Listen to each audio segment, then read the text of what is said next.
All right, welcome. Today we're going to pop the hood on our personal finances. We're going to talk about diagnosing those warning signs that tell you it's time for a tune-up, and then we'll walk through exactly how to get things running smoothly again. So let's just start right there with the big question. Is your financial engine really running smoothly? Or, if you're being honest, are you hearing a few strange noises? Maybe a little bit of a rattle every time you hit an unexpected bump in the road?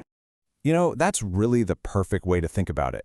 Just like your car needs regular maintenance to get you where you're going, your finances need the same thing. A financial tune-up isn't about some massive, scary overhaul. Not at all. It's just about taking a moment to see where you are, realigning your habits, and making sure you're actually headed toward your goals. So, how do you know when it's time for one of these tune-ups? Well, luckily, your finances have their own built-in warning system. So let's think of these next 5 points as your financial check engine light, flashing right there on the dashboard. Okay, sign number 1. You feel like you're constantly putting out financial fires. An unexpected car repair, a surprise vet bill. Look, this stuff happens to everyone. But if it feels like you're always scrambling to cover these costs, that's a huge sign that you don't have the financial buffer you need for life's little and big surprises. And next up, and this one is a really big one, your debt is going in the wrong direction. It's going up. It doesn't matter if it's credit card balances that just creep a little higher each month, or you're struggling to keep up with loan payments. Rising debt is one of the clearest signals that your entire financial system is under a lot of stress, and yeah, it needs some attention fast.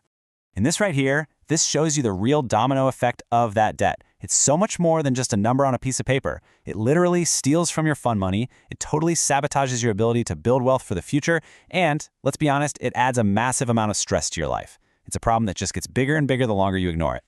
All right, warning sign number 3 is that your saving is, well, it's all over the place. Maybe you have a great month and you save a bunch of money, but then nothing for the next 2. That kind of feast or famine saving pattern, it usually points to inconsistent spending or just a lack of clear financial priorities that are driving your decisions. Now, this is a situation that so many people find themselves in, where you need pretty much every single dollar from your next paycheck just to cover the bills that are coming up. I want to be clear, this is not a moral failing. It's a state of high financial vulnerability. It means any little disruption, a missed shift at work, a small emergency, can send your finances into a complete tailspin. And look, if that last slide felt a little too familiar, you are so far from being alone. A staggering 57% of Americans are in the exact same boat. Now, knowing that isn't an excuse, but it should tell you that this is a common struggle. It's the first step toward building that buffer and finally getting some financial breathing room. And the final sign is probably the simplest. You just don't have a destination in mind. You're driving without a map. And without clear goals, managing your money can feel like a pointless chore. This makes it so easy to overspend, to lack motivation, or to put off really important stuff like saving for the future.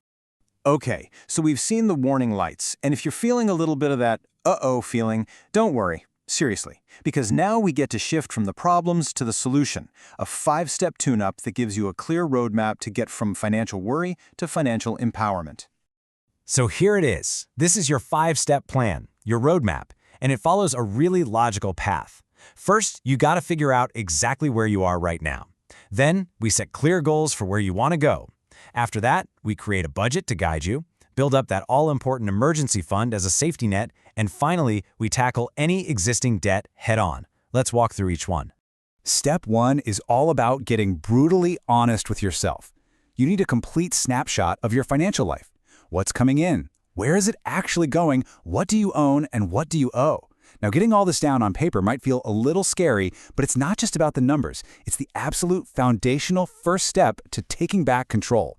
And this is how you turn those vague wishes like, I want to save more, into a real plan. The SMART framework forces you to get clear. A goal like, I'm going to save $5,000 for a down payment in the next 12 months by putting aside $417 every month. See? That's specific, you can measure it, and it has a deadline. It's a real plan, not just a dream. Okay, so you've got your goals, now you need a budget to make them happen. And a fantastic starting point is the 50-30-20 rule.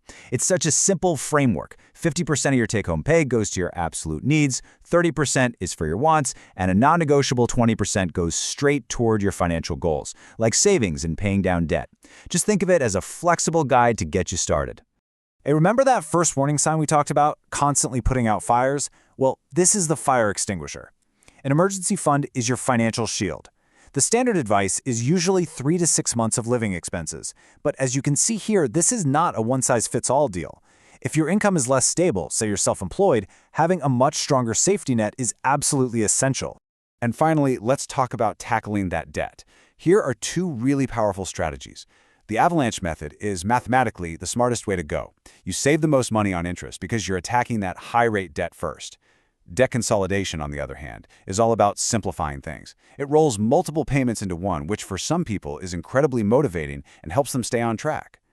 You know, getting back on track is a huge, huge achievement. But the work doesn't just stop there. So this last part of our explainer is all about staying on the road, making sure that your financial engine keeps running smoothly for the long haul.